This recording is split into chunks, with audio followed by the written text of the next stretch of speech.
శాసనసభ బడ్జెట్ సమావేశాలు ఈ రోజు 12వ రోజుకు చేరుకున్నాయి. ఈ ఉదయం సభ ప్రారంభం కాగానే సభాపతి చింతకాయల అయ్యన్న పాత్రుడు ప్రశ్నోత్తరాలను చేపట్టగా పలువురు సభ్యులు అడిగిన ప్రశ్నలకు రాష్ట్ర మంత్రులు సమాధానాన్ని ఇచ్చారు.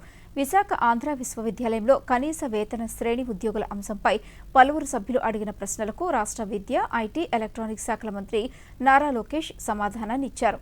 రాష్ట్రంలోని ప్రభుత్వ విశ్వవిద్యాలయాల్లో ప్రత్యేకంగా మ్యాన్ పవర్ ఆడిట్ నిర్వహిస్తున్నట్లు పేర్కొన్నారు. రాబోయే 30 రోజుల్లో ఆడిట్ పూర్తి చేసి అనర్హులపై కఠిన చర్యలు తీసుకుంటామన్నారు. ఆంధ్ర విశ్వవిద్యాలయాన్ని టాప్ 10లోకి తీసుకుని వచ్చే లక్ష్యంతో పనిచేస్తున్నామన్నారు. 2019లో మనం 16వ ర్యాంకులో ఉంటే 2023కి 43వ ర్యాంక్ పడిపోయాం అధ్యక్ష.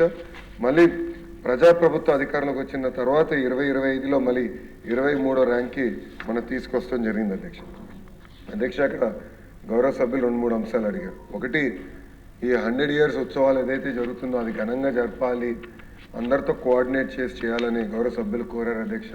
ఫస్ట్గా రేపు పొద్దున్న నేను విశాఖపట్నం వెళ్తున్నాను. ఎలమంచిలో ఒక కంపెనీకి మేము శంకుస్థాపన వేస్తున్నాము. దాంట్లో భాగంగా రిటర్న్లో కూడా వైస్ ఛాన్సలర్ గారిని కలుస్తున్నాను. కలిసి మొత్తం ప్రోగ్రామ్ రివ్యూ చేసి గౌరవ సభ్యులు కూడా కాపీ పంపిస్తాను. మీరు కూడా మీ ఇన్పుట్ ఇస్తే మనం ఘనంగా ఈ శతాబ్ది ప్రోగ్రామ్ అనేది నిర్వహించాల్సిన బాధ్యత ఇక్కడున్న మన అందరిపైన ఉందని గౌరవ